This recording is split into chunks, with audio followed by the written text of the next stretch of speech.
उस रात हवा भी ठंडी थी और सन्नाटा ऐसा था कि अपनी सांसों की आवाज भी डरावनी लगती थी। रात बहुत गहरी हो चुकी थी और अंधेरा ऐसा घना था मानो आंखों में काजल घोल दिया हो। सोहन, जिसका गांव दूर था, अपने साथी अंकित, जिसे सब अक्कू कहते थे, के साथ अपनी पुरानी मोटरसाइकिल पर सवार था। वे दोनों अभी अभी बैंक में चपरासी की नौकरी पर लगे थे। नए रास्ते, अनजान जगह और ऊपर से खराब सड़कें। पूछते पाछते वे बढ़ रहे थे कि अचानक उनकी गाड़ी बंद पड़ गई। चारों ओर सन्नाटा था और बादलों के कारण अंधेरा और भी गहरा हो गया था। बहुत कोशिशों के बाद भी बाइक चालू नहीं हुई और मदद के लिए आसपास कोई नहीं दिख रहा था। मोबाइल में नेटवर्क भी नहीं था। अब क्या करें, यह सोचकर दोनों परेशान थे। थक हार कर वे बाइक को धक्का मारते हुए आगे बढ़ने लगे। यार, ये तेरी खटारा बीच रास्ते में धोखा दे गई, अक्कू ने कहा। सोहन हैरान था। अभी तक तो सब ठीक चल रहा था, अचानक क्या हो गया? पेट्रोल भी था, फिर भी। अब दोनों चुपचाप धक्का मार रहे थे। चारों ओर घना जंगल था और गांव अभी भी बहुत दूर था। रास्ते में कोई इंसान नजर नहीं आ रहा था। अजीब सी आवाजें आ रही थीं और एक भयानक शांति छाई हुई थी। आसमान में बादल घिर आए, बिजली चमकने लगी और फिर तेज बारिश शुरू हो गई। अक्कू और सोहन अब किसी आसरे की तलाश में थे। उस जंगल में कुछ मिलना मुश्किल था, पर तभी सोहन की नजर एक कच्चे मकान पर पड़ी। कीचड़ में सनसनाती हुई आवाजों के बीच वे उस घर की ओर बढ़े। घर बहुत पुराना और जर्जर लग रहा था। बाहर एक छोटी सी ओरी यानी बरामदा था। घर का दरवाजा अंदर से बंद था। बारिश अब और तेज हो गई थी। अक्कू और सोहन ने ओरी में खड़े होकर सोचा कि अगर अंदर कोई हो तो वे शरण ले लें। अक्कू ने दरवाजा खटखटाया। कुछ ही पलों में दरवाजा चर्र की आवाज के साथ खुला। अंदर एक बूढ़ा आदमी खड़ा था, जिसकी आंखें धसी हुई थीं और बाल सफेद थे। उसके हाथ में एक कंदील टिमटिमा रही थी। उन दोनों को देखकर वह अपनी भारी कर्कश आवाज में बोला, कौन चाहिए इतनी रात को? उसकी आवाज सुनकर सोहन और अक्कू एक पल के लिए सहम गए। फिर अक्कू ने उस बूढ़े से कहा, बाबा जी, हमारी गाड़ी रास्ते में बंद हो गई और बारिश भी शुरू हो गई। यहां आसपास कोई आसरा नहीं है। आपका घर दिखा तो हमने सोचा कि अंदर आकर थोड़ी देर रुक जाए। हम मदद मांगने आए हैं। क्या बारिश रुकने तक हमें यहां रुकने देंगे? सोहन ने पूछा। वह बूढ़ा आदमी थोड़ा अजीब सा लग रहा था। उसकी हरकतें किसी मशीन की तरह थीं। ठीक है, यहां रुक सकते हो, लेकिन चुपचाप एक जगह पर बैठे रहो, बूढ़ा बोला। अक्कू को वह बूढ़ा थोड़ा डरावना लग रहा था और सोहन के मन में भी डर था कि कहीं यहां आकर उन्होंने गलती तो नहीं कर दी। अक्कू ने उसे डांटते हुए कहा, चुप रहो, क्यों ज्यादा बोल रहे हो? उसने हमें बैठने दिया, कहीं हमें भगा न दे। बूढ़ा कंदील हाथ में लिए उस कमरे से बाहर निकलकर सामने वाले कमरे में चला गया। बाहर जोर से बारिश हो रही थी। अक्कू और सोहन ने खिड़की से बाहर देखा तो काले घने बादल, मूसलाधार बारिश, तेज हवा और बिजली की गड़गड़ाहट से बहुत डरावना माहौल बन गया था। वह घर और वह बूढ़ा दोनों ही उन्हें काफी रहस्यमयी और डरावने लग रहे थे। काफी देर तक एक जगह बैठे रहने के बाद अक्कू और सोहन ऊब गए। अक्कू ने अपना मोबाइल देखा, लेकिन उसमें नेटवर्क नहीं था। रात के 12 बजने वाले थे। तभी अंदर के कमरे से बर्तनों की आवाज आई, जिससे अक्कू और सोहन डर गए। यह किस चीज की आवाज है? सोचते हुए उन्होंने अंदर झांका तो देखा कि एक औरत चूल्हे के पास बैठी थी। उसने साड़ी पहनी थी और सिर पर पल्लू ओढ़ा था, जिससे उसका चेहरा दिखाई नहीं दे रहा था। उसके शरीर की बनावट से ऐसा लग रहा था कि वह एक बुजुर्ग औरत होगी। शायद वह बूढ़े की पत्नी होगी। कमरे में ज्यादा रोशनी नहीं थी और एक तीखी दुर्गंध पूरे कमरे में फैली हुई थी। इतनी रात को वह औरत चूल्हे पर कुछ पका रही थी। बर्तन में जो कुछ भी था उसका रंग दूर से लाल दिख रहा था और पकने की आवाज रट रट सुनाई दे रही थी। उस औरत की हरकतें भी बूढ़े की तरह ही मशीन जैसी लग रही थीं। उसने अभी तक इन दोनों की ओर ध्यान नहीं दिया था। वह रसोई घर था, जिसमें सारे तांबे और पीतल के बर्तनों पर कालिख जमी हुई थी। तुम्हें बताया था ना, एक जगह पर ही बैठे रहना, बूढ़ा अपनी घनी और कर्कश आवाज में चिल्लाया। इस पर दोनों घबराकर पीछे मुड़े। वह बर्तनों की आवाज सुनकर हम उठे थे। अक्कू डरते हुए बोला, किसी भी आवाज पर उठना मत, चुपचाप जाकर बैठ जाओ वहां। बूढ़ा कड़वे स्वर में बोला और फिर विक्षिप्त हंसी हंसने लगा। अब सोहन और अक्कू दोनों ही डर गए थे। उन्हें वहां कुछ अजीब ही महसूस हो रहा था, लेकिन वे बाहर भी नहीं निकल सकते थे। बाहर तूफानी बारिश हो रही थी, हर जगह कीचड़ फैल गया था और घना अंधकार छाया हुआ था। सामने कुछ भी नहीं दिख रहा था, इसलिए उस घर में ठहरने के अलावा कोई और विकल्प नहीं था। लेकिन उन्हें एहसास हो गया था कि वहां कुछ न कुछ भयंकर जरूर हो रहा था। इसलिए वे मन ही मन भगवान का नाम लेते हुए दोबारा अपनी जगह पर जाकर बैठ गए। वहीं बूढ़ा फिर से उस कमरे से गायब हो गया और रसोई घर से बर्तनों की आवाजें फिर से आने लगीं। समय जैसे बीत ही नहीं रहा था। अक्कू और सोहन दोनों डरकर एक ही जगह बैठे रहे। अचानक खिड़की से ठंडी हवा अंदर आने लगी, इसलिए सोहन खिड़की बंद करने के लिए उठा। जब उसने बाहर देखा तो उसके मुंह से जोरदार चीख निकल गई। अक्कू घबराकर उसके पास गया और पूछा, क्या हुआ सोहन, क्यों चिल्ला रहा है? सोहन ने कांपते हुए बाहर की ओर इशारा किया। अक्कू ने भी बाहर देखा, लेकिन उसे कुछ भी नजर नहीं आया। अरे कुछ नहीं है वहां, अक्कू बोला। नहीं अक्कू, उस बड़े पेड़ के पास कुछ भयंकर था। उसका चेहरा जला हुआ था, आंखें बिल्कुल खोखली और मुंह से खून बह रहा था। सोहन डरते डरते बताने लगा। किसने कहा उठने को? मैंने पहले ही कहा था, अपनी जगह से हिलना मत। फिर तुम खिड़की के पास क्या कर रहे हो? बूढ़ा पीछे से आकर अपनी भयानक आवाज में बोला। बाबा जी, वहां मैंने कुछ देखा था, भूत था वहां। सोहन बोला, यह उसका इलाका है, वह यहीं रहता है। तुमने उसे देख लिया, अब तुम्हारा कुछ नहीं बचा। बूढ़ा गुस्से में बोला। इसीलिए मैंने तुमसे कहा था, एक ही जगह बैठे रहो। बूढ़ा फिर कुछ बड़बड़ाने लगा। बैठते हैं, एक ही जगह बैठते हैं, अक्कू बोला और सोहन का हाथ पकड़कर उसे वापस उस जगह पर खींच लाया। सोहन डर के मारे कांप रहा था। बूढ़ा उन्हें डांटकर फिर से गायब हो गया। अक्कू सोहन को समझाने की कोशिश कर रहा था कि उसने जो देखा वह सिर्फ उसका भ्रम था, लेकिन सोहन को यकीन था कि उसने वाकई कुछ भयंकर देखा है। तभी रसोई घर से फिर से आवाजें आने लगीं, लेकिन इस बार यह आवाजें बर्तनों की नहीं, बल्कि कुर्सियों के जोर जोर से खींचने की थीं। ऐसा लग रहा था जैसे कोई कुर्सी को जोर से खींचकर पटक रहा हो। बूढ़ा कहीं नजर नहीं आ रहा था और न ही रसोई घर की उस महिला की कोई आहट थी। अक्कू और सोहन दोनों डर के मारे खड़े हो गए। उन्होंने फिर से रसोई घर में झांक कर देखा, लेकिन इस बार चूल्हे पर कोई बर्तन नहीं था और न ही वह महिला थी। लकड़ी की शेल्फ पर रखे बर्तन बिखरे पड़े थे। कुर्सी की आवाज रसोई घर से सटी एक बंद कमरे से आ रही थी। अक्कू और सोहन हिम्मत जुटाकर उस कमरे के दरवाजे तक पहुंचे। कमरे के दरवाजे पर बाहर से कुंडी लगी हुई थी। कौन है? अक्कू ने डरते हुए पूछा। तभी आवाज कुछ समय के लिए बंद हो गई और फिर से जोर जोर से खटखटाने की आवाज आने लगी। आवाज शुरू होते ही ऐसा लगा जैसे कोई खुद को बंधी हुई कुर्सी से छुड़ाने की कोशिश कर रहा हो। अक्कू, चलो यहां से, यह मामला कुछ अजीब है, सोहन ने कहा। फिर भी अक्कू ने कुंडी खोल दी। दरवाजे से चरमराहट की आवाज आई और अंदर से भयंकर अंधेरा और एक तेज दुर्गंध आने लगी, बिल्कुल वैसी ही जैसी पहले रसोई घर से आई थी। कमरे में हड्डियों की सनसनाहट और कपा देने वाली ठंडक थी। दोनों धीरे धीरे उस अंधेरे में आगे बढ़ने लगे। अक्कू ने अपने मोबाइल की टॉर्च ऑन की। सामने एक युवती लकड़ी की कुर्सी को दीवार पर पटक रही थी और वहीं से आवाज आ रही थी। उनकी आहट सुनते ही उसने कुर्सी पटकना बंद कर दिया और उनकी ओर घूरने लगी।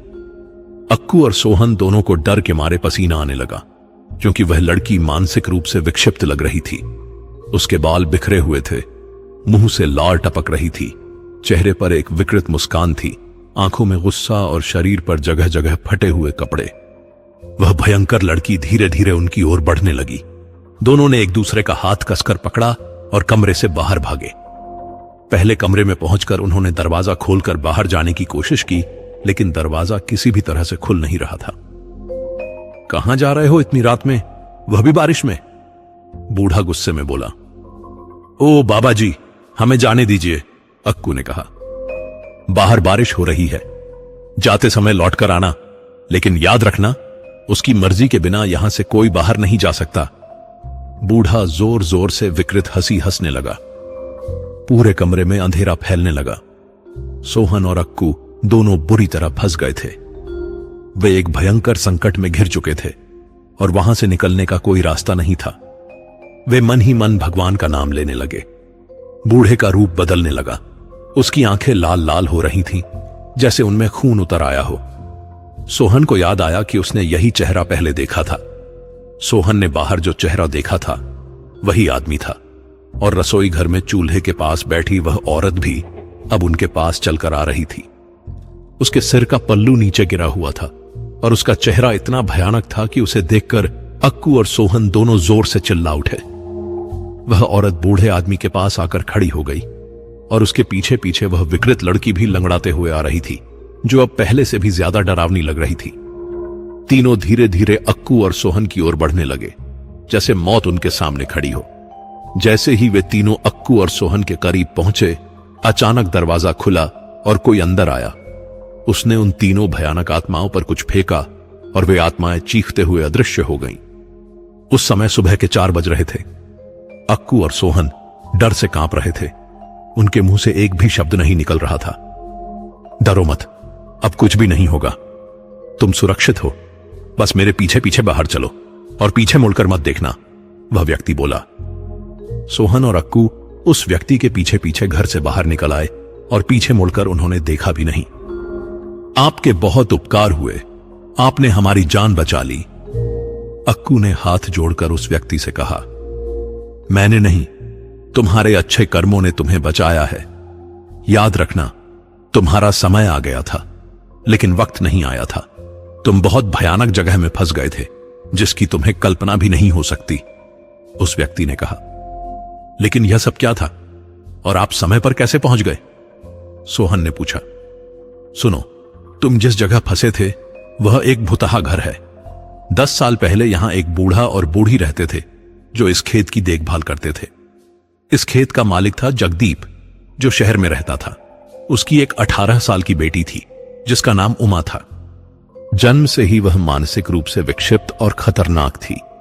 वह लंगड़ा कर चलती थी और कभी कभी किसी को भी काट लेती थी, और तब तक नहीं छोड़ती थी जब तक कि मांस का टुकड़ा न गिर जाए। उसकी ताकत इतनी थी कि 100 लोग भी उसे काबू नहीं कर सकते थे। उसे हमेशा जंजीरों से बांधकर रखना पड़ता था। अमावस्या और पूर्णिमा के समय उसकी ताकत और भी बढ़ जाती थी। गांव के लोग कहते थे कि उसे किसी भूत ने जकड़ लिया है। सब उपाय किए गए, लेकिन उसमें कोई फर्क नहीं पड़ा। एक अमावस्या की रात उसने जंजीरों को तोड़ दिया और बाहर निकल आई। उसकी मां जब उसे देखने कमरे में आई तो उमा वहां नहीं थी। फिर उसकी मां ने जगदीप को बताया और वे दोनों उमा को खोजने के लिए बाहर निकले। जब वे पिछले आंगन में पहुंचे तो देखा कि उमा वहां पृष्ठभूमि में बैठी थी और वह एक बिल्ली के टुकड़े टुकड़े कर रही थी। उसके होंठों पर खून लगा हुआ था और वह स्वाद लेकर खा रही थी। यह दृश्य देखकर उसके माता पिता को घिन आ गई। जगदीप को उमा के इस व्यवहार से बहुत गुस्सा आया और वह उससे तंग भी आ चुका था, इसलिए उसने उसे इस खेत के घर में छोड़ दिया। बूढ़ा भोला और उसकी पत्नी मालती को उमा की देखभाल की जिम्मेदारी देकर वह चला गया।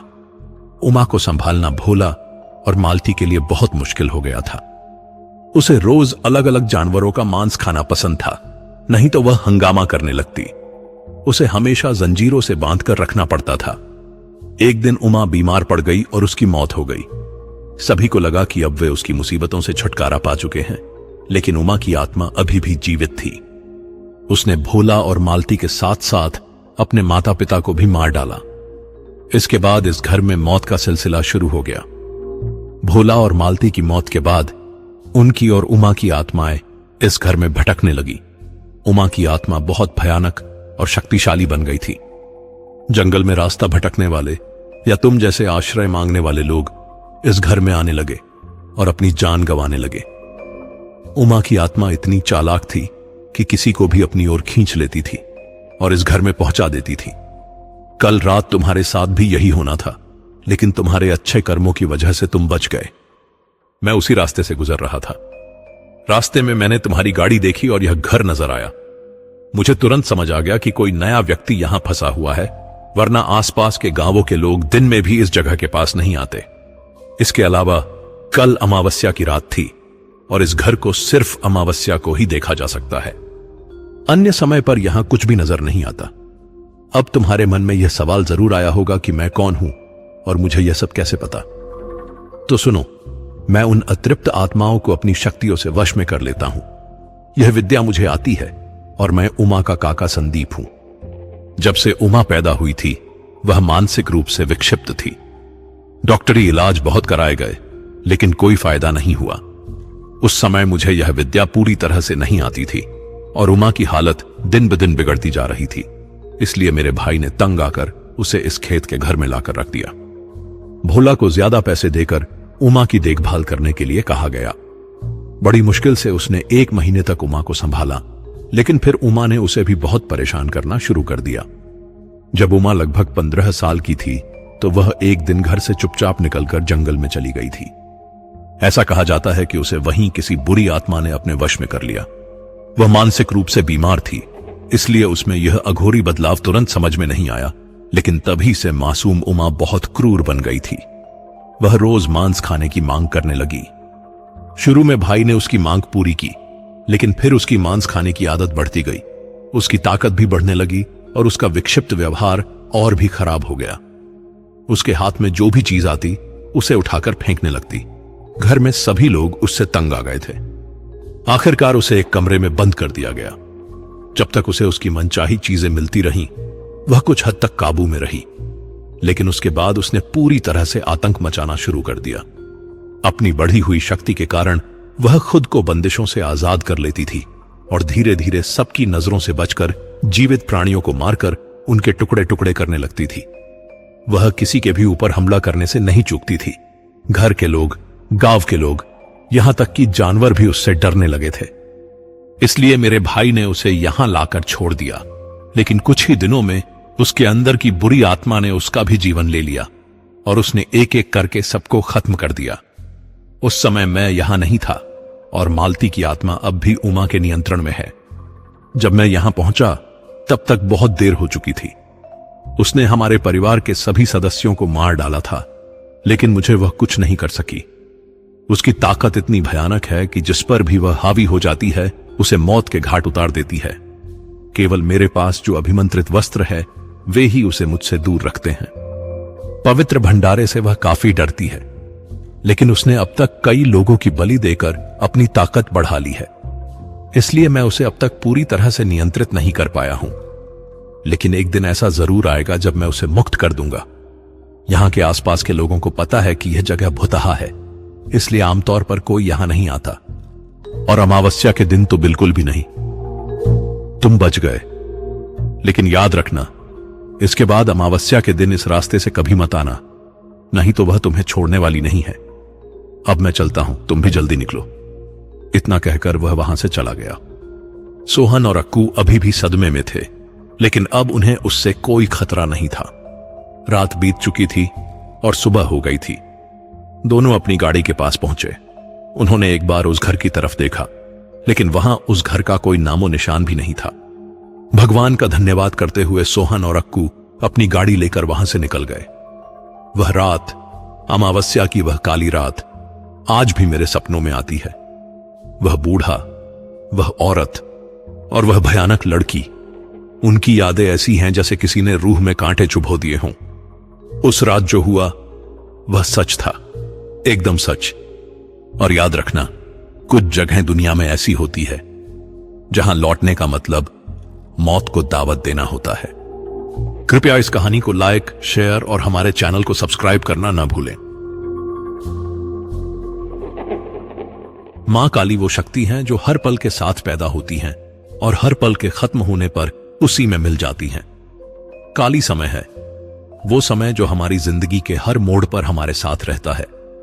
काली शुरुआत है, काली बीच का हिस्सा है और काली अंत भी है। काली डर है जो हमारे अंदर छुपे हर अंधेरे को दिखाते हैं। फिर भी काली प्यार भी है जो हमें हर डर से लड़ने की ताकत देता है। काली ज्ञान है उस सच का जो सिर्फ हम तक नहीं बल्कि हर जानदार चीज में मौजूद है। ऐसा कहा जाता है कि मां काली को समझना मतलब खुद को समझना है, और उनकी पूजा करना अपनी हर हद को मिटा देना है। मुझे यकीन है कि यह कहानी आपको बहुत पसंद आएगी, इसलिए इस वीडियो को बिना छोड़े पूरा देखें ताकि आप इस कहानी का पूरा मजा ले सकें। और प्लीज इसे अपना ही चैनल समझें और मुझे सपोर्ट करें। अगर आपने अभी तक सब्सक्राइब नहीं किया है तो प्लीज सब्सक्राइब करें और इस वीडियो को लाइक करें। और हां, कमेंट्स में जय मां काली जरूर लिखें और साथ में यह भी बताएं कि आप ये कहानी कौन से शहर से देख रहे हैं, ताकि मुझे भी पता चल सके कि हमारी कहानियां कहां कहां तक पहुंच रही हैं। और आप लोगों का दिल से शुक्रिया जो प्यार आपने पिछली वीडियोस के लिए दिखाया है। शायद ही मैं इसका हकदार हूं। तो चलिए मां काली का नाम लेकर आज की कहानी शुरू करते हैं। मेरा नाम रश्मि है और आज मैं आपको जो कहानी सुनाने जा रही हूं वो मेरे कॉलेज के दोस्त निरंजन के बारे में है। निरंजन बहुत ही अलग तरह का इंसान था। वो बिल्कुल भी पूजा पाठ या भगवान को नहीं मानता था। आप कह सकते हैं कि वो एक नास्तिक था, लेकिन वक्त हमेशा एक जैसा नहीं रहता और किस्मत में क्या लिखा है ये कोई नहीं जानता। निरंजन पूरी तरह से बिगड़ा हुआ लड़का था, लेकिन उसके घर का माहौल बहुत धार्मिक था। उसके दादा तो मां काली और 64 योगिनी के बहुत बड़े भक्त थे, मगर निरंजन उनका एकदम उल्टा था। मुझे आज भी याद है वो कितना बदतमीज था। उसकी बुरी आदतें, हमेशा सिगरेट पीना, नशा करना और उसकी कॉलेज में लड़कियों के साथ घूमने की कहानियां तो बहुत मशहूर थीं। वो कॉलेज की हर लड़की के साथ फ्लर्ट करता था और एक ही समय पर कई लड़कियों को डेट करता था। उसका कॉलेज में एक बड़ा ग्रुप था जो हमेशा कॉलेज के प्रोफेसर्स और दूसरे लड़कों से लड़ाई झगड़ा करता रहता था। और एक दिन तो उसने हद ही कर दी।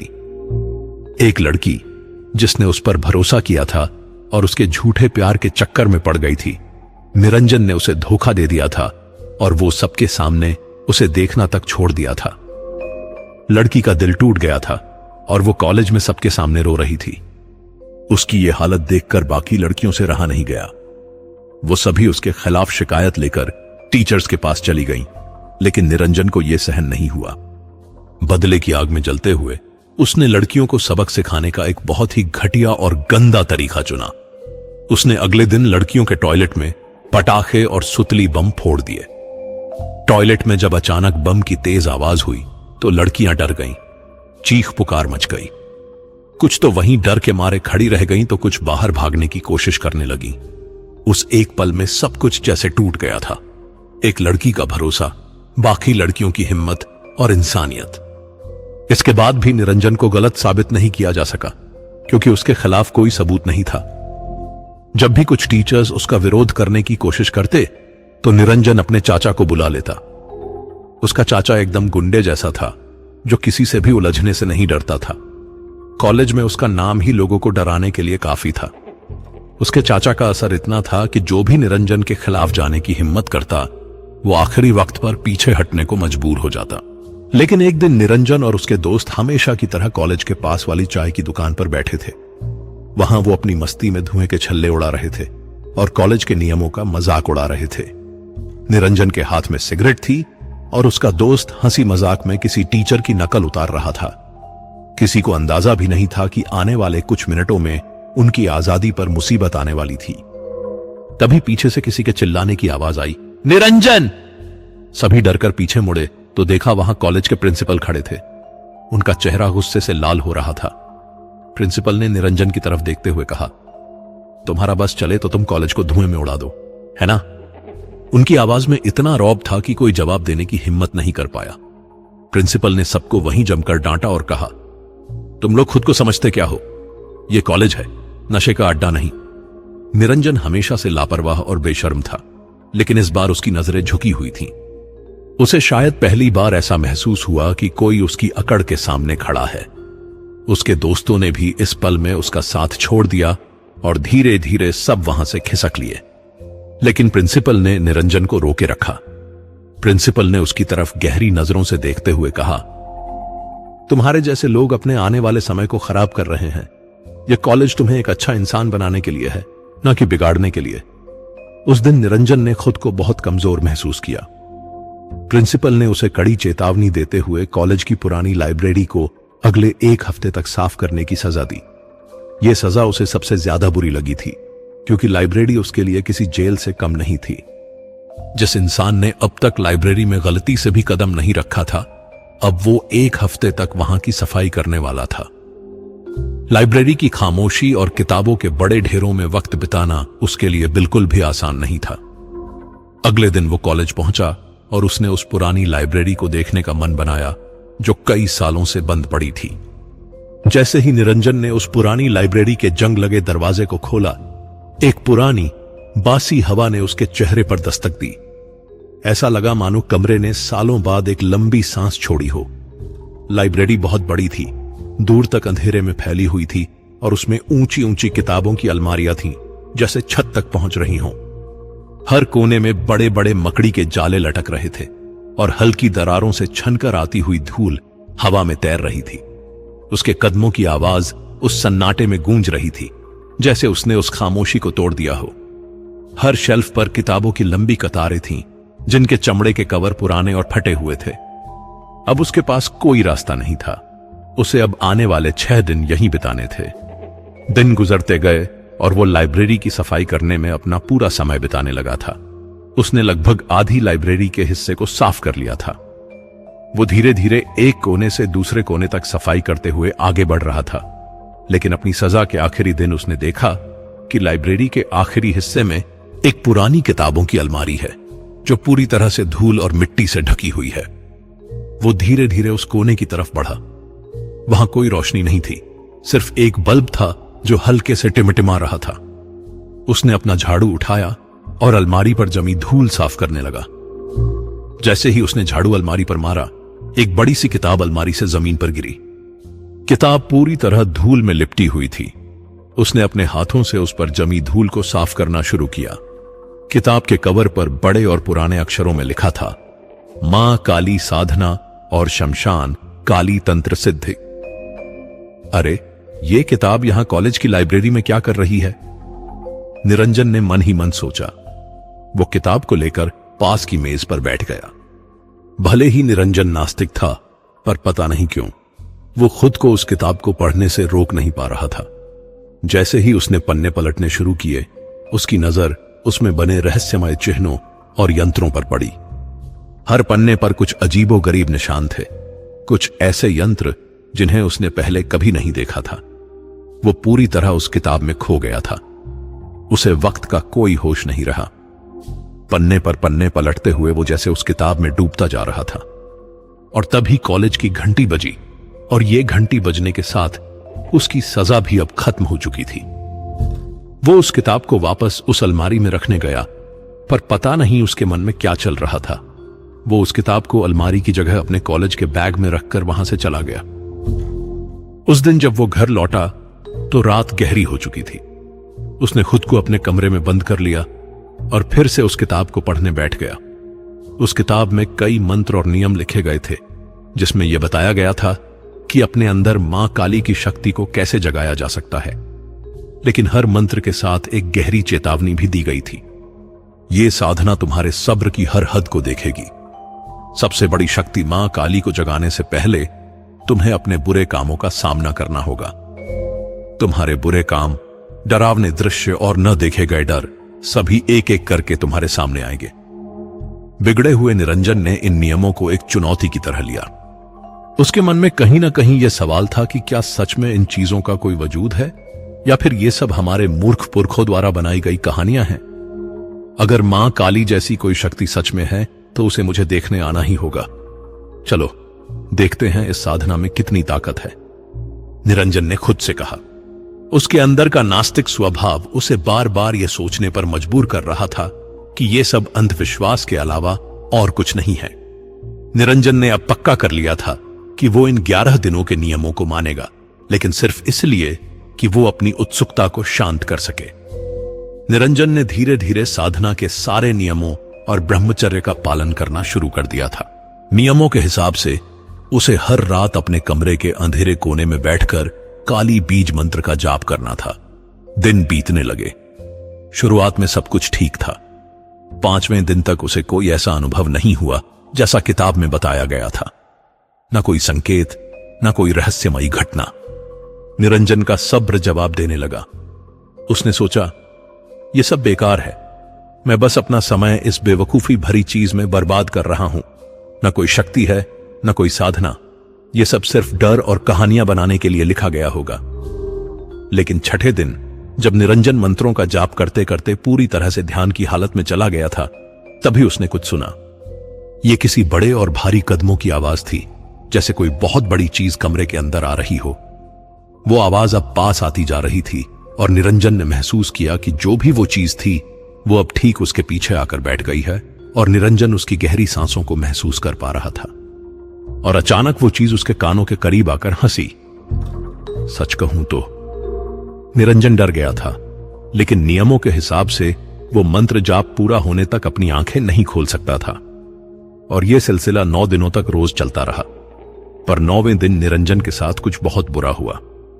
उस रात वो मंत्र जाप पूरा करके जब सोने चला गया था, लगभग रात के 11 बजे होंगे और वो गहरी नींद में था। अचानक उसे महसूस हुआ कि कोई धीरे धीरे रेंगते हुए उसके ऊपर चढ़ रहा है। निरंजन ने जब उठने की कोशिश की तो मानो उसका शरीर किसी पत्थर की तरह जम गया था। उसने डर के मारे जब अपनी आंखें खोली तो उसने देखा कि उसके चेहरे के ठीक सामने एक डरावनी दिखने वाली औरत रो रही है, जो लगातार निरंजन को घूरते हुए मुस्कुरा रही है। निरंजन घबराहट के मारे जोर से चिल्लाया और अपनी पूरी ताकत लगाकर उठकर बैठ गया। वो पसीने से भीग गया था, उसके हाव भाव में भी बदलाव आने लगा था। और ये सब उसके डर की वजह से नहीं, बल्कि भक्ति की वजह से हो रहा था। 11वां दिन, अब उसके साधना का ये आखिरी दिन था। निरंजन अब मां की भक्ति में इतना खो चुका था कि वो अब बस माता के दर्शन के लिए तड़प रहा था। उस रात वो मंत्र जाप खत्म करने के बाद सोने चला गया था। कुछ समय बाद उसने किसी के पायल की आवाज सुनी। एक तेज हवा के झोंके से उसके कमरे की खिड़की खुल गई। उसके कमरे में रखी हर चीज हिलने लगी थी, जैसे कोई भूकंप आ रहा हो। अचानक से किसी के जोर जोर से हंसने की आवाज आने लगी। कमरे के चारों ओर ठंडी हवा फैल गई थी और उसे ऐसा महसूस हुआ कि उसके बिस्तर के सामने कुछ लोग खड़े हैं। उसने घबराकर पूछा, कौन है वहां? और वहां से जवाब आया, तुझे जो चाहिए हमसे मांग ले और ये साधना बंद कर दे, नहीं तो हम सब भूखे हैं, तुझे आपस में बांटकर कच्चा चबाकर खा जाएंगे। निरंजन ने घबराते हुए कहा, कौन हो तुम? मुझे तुमसे कुछ नहीं चाहिए, चली जाओ यहां से। निरंजन ने खुद को अपने कंबल में ढक लिया। हे भगवान मां, मैंने तो पूरे मन से आपकी भक्ति की थी। मुझे लगा मुझे आपके दर्शन होंगे, लेकिन इतना भयानक दृश्य। निरंजन रोते रोते प्रार्थना करने लगा और अचानक उसे महसूस हुआ कि अब सब कुछ रुक चुका है और बाहर से कोई आवाज नहीं आ रही। निरंजन ने अपना कंबल हटाकर बाहर देखा, वहां कोई नहीं था। लेकिन तभी उसे किसी के पायल की आवाज सुनाई दी। कोई धीरे धीरे कमरे की ओर बढ़ रहा था। अचानक से कमरे में एक तेज रोशनी आई। वो रोशनी इतनी ताकतवर थी कि उसके प्रकाश ने पूरे कमरे को घेर लिया था। उस दिव्य रोशनी में एक अजीब सा सन्नाटा था, लेकिन यह सन्नाटा डराने वाला नहीं था, बल्कि उसमें एक बहुत अच्छा आकर्षण था, मानो वो अपनी तरफ खींच रही हो। उस रोशनी के अंदर धीरे धीरे एक आकृति उभरने लगी। वो एक बहुत बड़ी और अद्भुत औरत की आकृति लग रही थी, जो पूरी तरह अंधेरे से भरी हुई थी, फिर भी इतनी खूबसूरत और भव्य कि निरंजन उसकी ओर देखता ही रह गया। उसके 4 हाथ थे और हर हाथ में कुछ था। एक हाथ में एक चमकती तलवार थी, जो डर और ताकत को दिखा रही थी। दूसरे हाथ में एक राक्षस का कटा हुआ सिर था, जिससे खून टपक रहा था। तीसरे हाथ में एक खप्पर था, जिसमें उस सिर से टपकता खून इकट्ठा हो रहा था। चौथे हाथ में एक त्रिशूल था, जो उसकी बहुत बड़ी ताकत और गुस्से को दिखा रहा था। उसका चेहरा डरावना लेकिन बहुत सुंदर था। उसकी लंबी और लाल जीभ बाहर निकली हुई थी, मानो हर डर को निगलने के लिए तैयार हो। उसकी आंखें इतनी गहरी और चमकदार थीं कि उनमें झांकने की हिम्मत कोई नहीं कर सकता था। वो चेहरा जो एक साथ भयानक और सुंदर दिख रहा था, किसी को भी मोहित और डराने के लिए काफी था। धन्य हो मां, धन्य हो। मुझे यकीन नहीं हो रहा कि आपने मुझे दर्शन दिए। निरंजन भावुक होकर रोने लगा। अब वो रोशनी धीरे धीरे एक छोटी सी बिंदी में बदलने लगी और कमरे के अंधेरे में कहीं गायब हो गई। इस घटना के बाद निरंजन पूरी तरह से बदल चुका था। जिस निरंजन ने कभी भगवान और धर्म में यकीन नहीं किया था, वही अब एक गहरी आस्था के रास्ते पर चल पड़ा था। तो दोस्तों, ये थी निरंजन की कहानी। उम्मीद करता हूं कि आपको ये कहानी पसंद आई होगी। अगर वीडियो अच्छी लगी हो तो इसे लाइक करें, अपने दोस्तों और परिवार के साथ शेयर करें और हमारे चैनल को सब्सक्राइब करना न भूलें। आपका सपोर्ट हमारे लिए बहुत मायने रखता है, हमें और नई कहानियां लाने की हिम्मत देता है। प्लीज इस वीडियो को लाइक करें और नीचे कमेंट में जय मां काली लिखना न भूलें और अपना प्यार और आशीर्वाद देते रहें और जाकर हमारे दूसरे वीडियोस भी जरूर देखें। मिलते हैं अगली कहानी में, तब तक के लिए अपना ख्याल रखें और डरते रहें।